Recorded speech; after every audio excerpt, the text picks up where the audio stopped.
Bismillah, elhamdülillah, vahdehu ve salatu ve selamu ala Resulillah. Sonra təzə baba keçirik. Şeyh deyir ki, bəbu qavlillahi ta'ala və mən yebtəği qayrəl-İslami dinən fələn yuqbələ minhu. Ayə ilə başlayır. Yəni, ayəni babın adı kimi qoyursan ki. Bu ayədə əvvəldə bizdə gəlmişdi. İslam'a daxil olmağın vacib olması ikinci var. Və ayədə deyir ki, və mən yebtəği qayrəl-İslami dinən fələn yuqbələ minhu. Kim İslamdan başqa bir dinə üz tutarsa, ondan qəbul olunmaz. Və orada keçmişdir ki, o, qiyamət günü xüsrana uğrayanlardan var. Yazı gəlsin. Xüsrana uğramaq da deyir ki, iki cürdür. Böyük xüsran, kiçik xüsran. Böyük xüsran deyəndə əbədi cəhənnəmlikdədir, yaxud xaçpərəstlər, müddizlər. Kiçik xüsran isə bidətçiləri qəsd edilmişdir ki, orada onlar müvəqqəti olaraq Allah istəsə, onları cəhənnəmdən çıxaracaq. Günahları yollandan sonra müvəqqəti olaraq cəhənnəmdə olacaq. Sonra şeyx yenə bu ayəni şərh eləyir. Deyir ki, وَمَنْ يَبْتَغِ غَيْرَ الْإِسْلَامِ دِينًا فَلَنْ يُقْبَلَ مِنْهُ. Deyir ki, فِئَةٌ غَيْرُ الْمُسْلِمِينَ. Sonra ikinci tərəfi deyir ki, مِنَ الْمُسْلِمِينَ مِنْ هَذِهِ الْأُمَّةِ. Bir tayfa, yəni bu ayənin içine daxil olan bir tayfa olardı ki, onlar İslamdan qeyri dinə üst tutublar, onlar müsəlman olmayanlardır. Bu ayədə iki sinif insanlar qəsd olunur. Birincisi, İslamdan olmayanlar, yəni müsəlman olmayanlar. Hansılar ki, Muhammed s.ə.v onlara göndərilib, onlar onu qəbul etməyiblər. Peyğəmbər s.ə.v bir hədisində buyurur ki, وَالَّذِي نَفْسِ مُحَمَّدٍ بِيَدِي لَا يُسْمَعُ بِي أَحَدٌ مِنْ هَذِهِ الْأُمَّةِ يَهُودِيٌّ وَلَا نَصْرَانِيٌّ ثُمَّ يَمُوتُ وَلَمْ يُؤْمِنْ بِالَّذِي أُرْسِلْتُ بِهِ إِلَّا كَانَ مِنْ أَصْحَابِ النَّارِ. Muhammedin deyir, nəfsi əlində olana and olsun ki, mənim barədə elə bir Yahudi, elə bir Nəsrani olmasın ki, eşitməsin və ya eşitsin, daha doğrusu. Sonra iman gətirmədən ölsün, mənimlə göndərilənə iman gətirmədən ölsün və onun yeri cəhənnəm olmasın. Yəni, Yahudi, Nəsrani Muhammed s.ə.v barədə eşidibsə, Muhammed s.ə.v-in gətirdiyini eşidibsə, ona iman gətirməyibsə, yeri cəhənnəmdir. Ona görə bu ayədə o mən yebtəği qayrəl-İslam, kim İslamdan qeyri dinə üst tutarsa, orada Peyğəmbər s.ə.v sanki onun şərhini verib. Yahudi və Nəsranilər. İkinci qism isə müsəlmanlardan olanlardır. Şeyx deyir ki, ləkinnəhum ləm yuəxidu bil-İslami kəmə cəə fil-kitab və sünnə bəl əhdəsu fil-İslami və ibtədəu fihi. Lakin deyir, onlar İslama görə imtihan olunmayacaqlar. Kitab və sünnədə olduğu kimi, yəni onların imtihanı kafirlər kimi olmayacaq. Lakin deyir, onlar İslamın içində bidətlər çıxardıqlarına görə sorğu-sual olacaq. Yəni, birinci qism kafirlərdir, ikinci qism müsəlmanlar, hansılar ki, bidətçilərdir. Sonra deyir ki, şeyx, bu ayənin üzərində çox qalmır, Şeyx Salih, çünki əvvəldə bunu şərh eləyib. Ayə də aydındır. Sonra Əbu Hureyra radiyallahu anh hədis gətirir. Və Əbi Hureyra radiyallahu anh qal Rasulullah sallallahu aleyhi ve sellem təciyul ə'məl yevməl qiyaməti fətəciyul salə fətəqul ya Rab ənə salə fəyəqul innəki alə xeyrin thumma təciyul sadaqa fətəqul ya Rabbi ənə sadaqa fəyəqul innəki alə xeyrin thumma yəciyul siyam fəyəqul ya Rabbi ənə siyam fəyəqul innəki alə xeyrin ثم تجيء الأعمال على ذلك فيقول إنك على خير ثم يجيء الإسلام فيقول يا رب أنت السلام وأنا الإسلام فيقول إنك على خير بك اليوم آخذ وبك أعطي قال الله تعالى في كتابه ومن يبتغي غير الإسلام دينا فلن يقبل منه وهو في الآخرة من الخاسرين رواه أحمد. Deməli, Əbu Hureyranın rəvayətində gəlir ki, Peyğəmbər sallallahu aleyhi ve sellem belə dedi. Qiyamət günü əməllər gələcək və namaz gələcək. Yəni, əməllərin hamısı gələcək. Sonra umumidən xüsusiyə keçir. Yəni, əməllər hamısı gələcək. Əməllərin içində də namaz gələcək. Namaz gələcək, deyəcək ki, ya Rabbi, ey Rabbim, mən namazam. Allah subhanətlə deyəcək ki, ona, sən həqiqətən xeyr üzərindəsən. Və yaxud da sən xeyirsən, xeyirlisən. Sonra deyir, sədəqə gələcək. Deyəcək, ya Rabbi, mən sədəqəyəm. Deyəcək ki, sən də xeyirsən, xeyir üzərindəsən. Sonra oruc gələcək. Deyəcək ki, sən də xeyir üzərindəsən. Sonra isə əməllər hamısı gələcək. Əməllərin digər qalanları gələcək. Deyəcək ki, siz də xeyir üzərindəsiniz. Sonra İslam gələcək. Sonda İslam gələcək və deyəcək ki, ya Rabbi, mən salamatam, sələməm. Yox, sən salamatsan, estağfurullah, əntəs sələm. Necə biz deyirik, Allahım əntəs sələm, yəni İslam Allahın adıyla xitab edəcək ona ki, sələm adıyla. Sən sələmsən və mən də İslamam. Sələm yəni salamat. Özü salamatlığı və salamatçılığı verəm. Və mən də İslamam. Və Allah ona deyəcək ki, sən də xeyir üzərindəsən və deyir, sənin ilə bugün insanları imtihana çəkəcəm. Və sənin ilə, burada deyir ki, bikəl yevmə əxizu, sənin ilə götürəcəm və bikə u'ti və səninlə verəcəm. Yəni, səninlə imtihan edəcəm insanlar, mənası olur. Və Peyğəmbər s.ə.v bu hədisi danışandan sonra deyir ki, Allah subhanətələ kitabında belə deyir. Bu ayəni, bayaq oxuduğumuz ayəni oxuyur Peyğəmbər s.ə.v və mən yəbdə qayrəl İslam dinən fələn yuqbələ minhu və fil əxirəti minəl xasir. Yəni, bu hədisdə bizim baba uyğundur. Babın adı olmasa da, babın adı ayədir. Bu ayəni qoymuşam. Sonra Şeyx Salih Əli Şeyx buyurur ki, burada əməllərin qiyamət günü gəlməsinin mənası iki cürdür. Birincisi odur ki, yəni savabları gələcək, əməllərin savabları. İkinci mənası odur ki, həqiqi mənada gələcəklər, əməllər. Hansı formada, necə Allah bilir?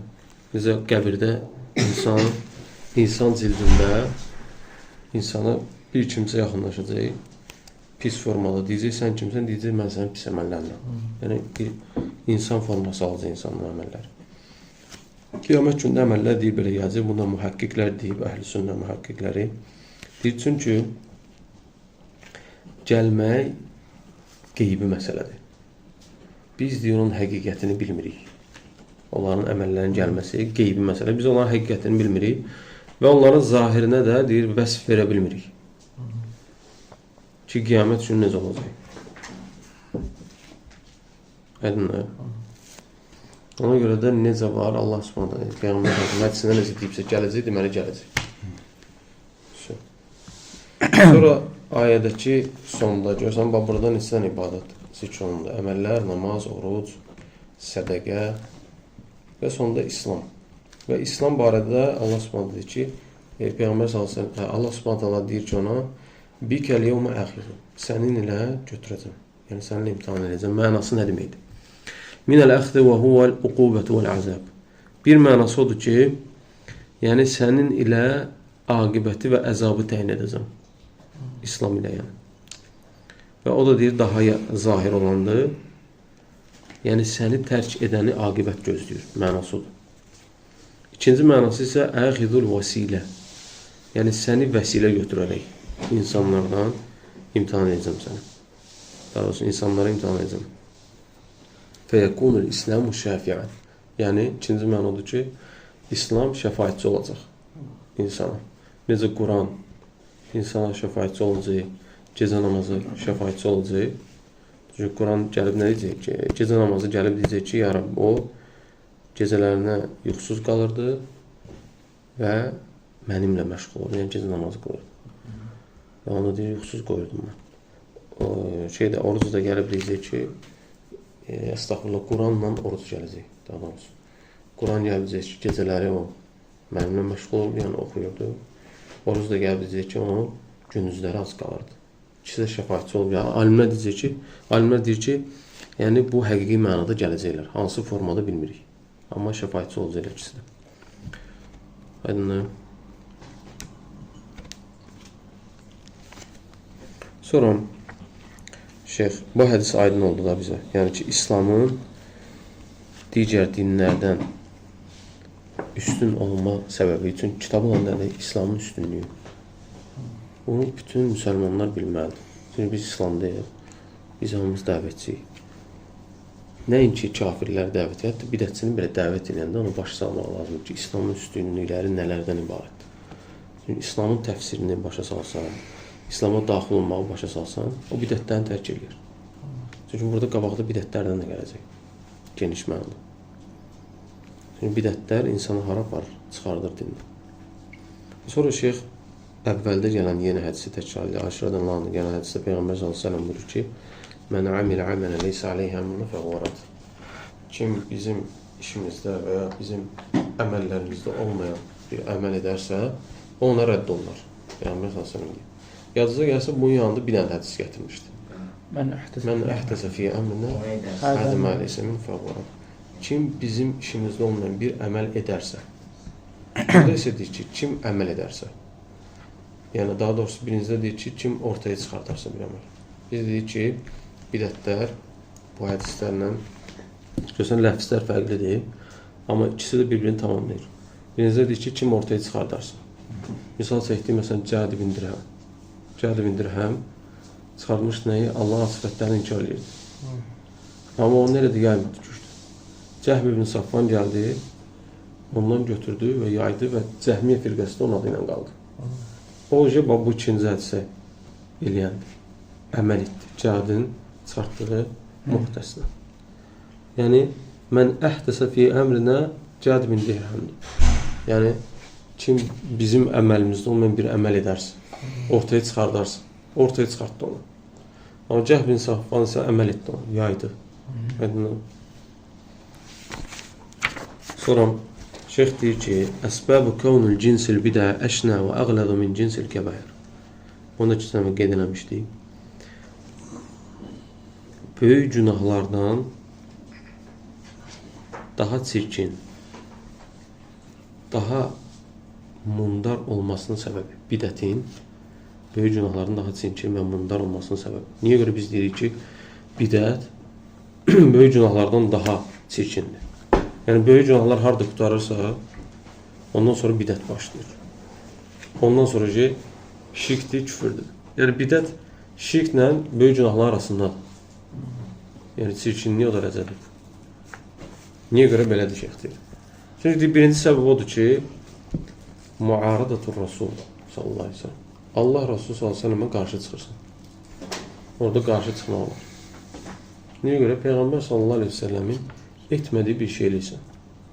Və sanki əvvəldə keçdiyimiz ayə boşuna nazil olub. Əl-yevmə əkməltu ləkum dinəkum. Bu gün sizin dininizi kamil etdim. Sizin üçün kamil etdim. Yəni, sanki din kamil olmayıb. Sən gəlsən, ora nəsə əlavə edirsən və yaxud da nəsə çıxardırsan. Hansı istəşdirsən. Sonra şeyx deyir ki, şərə dinun ləm yətən bihi. Çünki din şəriət olunur. Allah subhanahu ta'ala şəriət eləyib bunu, bizim üçün şəriət qoyub dini və ona izin verməyib ki, əlavə nəsə qoyasan ona. Sən əlavə bir şey eləyirsən özündən. Və həmçinin də istəyir etiqad cəhətindən, istəyir əməl cəhətindən sünnədə olmayan bir şeylər edirsən. Bidətləri eləməklə. İstəyir dində gəl nəyisə inkar elə, Quran sünnədə gələn bir şeyi inkar eləmək. İnkarlar da necədir? Cürbəcür. Ya təvil edirlər, yozurlar, ya mənasını dəyişdirirlər, yəni həqqi mənasını çıxardırlar və yozurlar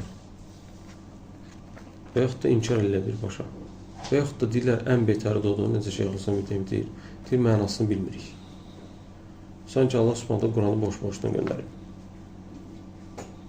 Yer üzündə bir də Muhammed s.ə.v bilirdi və insanlara da onu demədi, xəyanət elədi. Onların dediğinden öyle çıxır. Aydındır. Sonra şeyx deyir ki, Əsbəb-ı inhirafın nəs, insanların haqdan azmasının səbəbləri. Birincisi, təqdisul aql, ağlı müqəddəs tutmaq. Çünki deyir ki, fəyəcəlunə mə yuməllihi l-aql əs-sahih lə muaqqab ləhu, mislu mə indəl fələsifəti minəl məntiq və yusammunahu mi'yar el-ilm. Çünki deyir, elmin meyyarı sayılırlar. Fəlsəfəni. Mesela indiki dövrdə məktəblərdən də keçir uşaqlar. Məktəb qutaran kimi institutda, yəni ali dərəcəyə çatmaq istəyənlərə nə öyrədirlər ki? Hər şeyin fəlsəfəsi var. Fəlsəfəni öyrədirlər. Amma halbuki fəlsəfə boş bir elmdir. Əsli, kökü, səbəbi olmayan bir elmdir. Fəlsəfə nə deyir? Hansısa insanların hansısa dövrdə düşünüb hansısa fikirləri demələrdir. Hətta onların müəllimləri belə öz tələbələri ilə ixtilafda olurlar. Tələbələr də müəllimlərlə. Müəllim məsələn deyib ki, hər şey göydən idarə olunur. Düz ola Allah ilə bunlar. Çünki fəlsəfəçi oldunsa sən Allah ilə inanmalısan. Orada elə bir ki, özün birinci təfəkkür eləməlisən. Mütəfəkkir olmalısan. Yoxsa sən həqiqi ağıl, elm sahibi sayılmırsan. Sən dinə tabi olmağın qanmazlıq sayılır. Onlara görə. Ha. Təfəkkür eləməlisən, deyir. Baxmalısan Aristotelin kitablarına. Aristotel deyib ki, hər şey göydən idarə olunur. Platonun onun tələbəsi olub, deyir, yox, hər şey yerdən idarə olunur. Arximed də söyləmiş, onlardan qabaqlı, bu da axmağın biri oldu. Yəni, bunların hələ özlərində belə dayandıqları ana nöqtə bunlardır. Bundan qabağa gedə bilmirlər ki, bundan qabaq fəlsəfə olur. Ən köhnəsi olardı. Və bizə qədimdə qalan deyirlər, keçmişdə qalan. Halbuki bunlar Muhammed s.ə.v-dən qabaq yaşayıblar. Və bunların da həyatda heç bir rolları olmayıb. Sadəcə belə ağıllı başda insanın düşünəcəyi axmaq-axmaq şeylər gətirirlər. Necə bir nəfər fəlsəfə oxuyur, əgər atası deyir ki, buna ərəb olurlar. Atası deyir ki, bana nə əldə elədin bu neçə ildə? Deyir, ata, bax görsən, düyünün üstündə bir toyuq var. Mən sənə deyir, sübut eləyərəm ki, burada 2 dənə toyuq var, fəlsəfə ilə. Atası o toyuğu götürür, qoyur qabağına, deyir, oğlum, ikincini yeyərsən. Axmaqlıqdır bu. Başa sadəcə mütəfəkkir elə, insanlara qəliz suallar verə-verə, elə bilirlər ki, nəsə əldə edirlər. Ona görə fəlsəfə boş bir elmdir, mənasız vaxt itkisidir. Əhlüsünün alimlərinə hansı onunla məşğul olubsa, ya peşman olublar, ya dindən çıxıblar, ya bidətçi olublar. Necə Qazəli barədə İbn Arabi deyir ki, onun tələbəsi olub. O deyir, fəlsəfəni uddu, amma deyir, qusa bilmədi. Sonra deyir, qusmaq istədi, qusa bilmədi. İllərlə boş-boş işlərlə məşğul oldu. Sonra gördü ki, o axtardığı şeylər Allahın kitabında və Buxari Müslimdə var. Ömrünün axırında oxumaq istədi, elə də öldü. Çünki boş, mənasız elmdə var. İnsan təfəkkürü kamilliyə boş-boş fikirləşməklə çata bilməz. Çünki insan təfəkkürü naqisdir. İnsan təfəkkürü yanıb təslimiyyət. Düzdür, məntiq var. Deyirəm, məntiq yoxdur. Və şəriətdə hər bir şey məntiqə uyğundur. Necə Şeyx Fovzan deyir, Salih Fovzan deyir ki, Hafizullah, əgər deyir, şəriətdə sən nəyisə başa düşmürsənsə, o demək deyir ki, şəriətdə nəsə məntiqsiz bir şey var. Ya deyir, sənin məntiqində naqisliyi var. Ya da deyir, sən onu lazım olan yerə qoya bilmirsən. Başa sala bilmirsən, başa düşə bilmirsən. Və yaxud da dəlil sənə düzgün ərz olunmuyor. Hər deyilən şey dəlil sayılmır ki. Ona baxmalısan ki, sələflər ona dəlil deyib, yoxsa yox. Əslində bizim din kamildir. Və təslim olmaq da ən gözəl olan şeydir. Yoxsa sən təslim olmasan, sən özün heyvan kimi qalırsan, fəlsəfə ilə məşğul olan. Sən gah Buddadan danışacaqsan, gah Arximeddən danışacaqsan, şərqdən vurub qərbdən çıxacaqsan, sonra bir də Rusiyadan çıxacaq, ondan danışacaqsan, bilməyəcəksən. Nə milliyyətin düzəməli, hardan gəlir, fəlsəfənin kökü, necə gəlir. İslam fəlsəfəsi altında insanlara başqa şey öyrədəcək. Halbuki Allah qoyub da bu dini, İslam fəlsəfəsini çıxartmağa nə ehtiyac var ki? Onun üçün indiki dövrün ən böyük bəlalarından odur. Fəlsəfə. Məntiq adı altında, insanları düşündürmək adı altında insanlar azdırılır. Böyük bəladır. Özümüzü uşaqları o şeylərdən qorumalıyıq. Şimdi burada deyən Allah Subhanahu faydalanasın. Kəmin dərsində inşallah çıxan şey.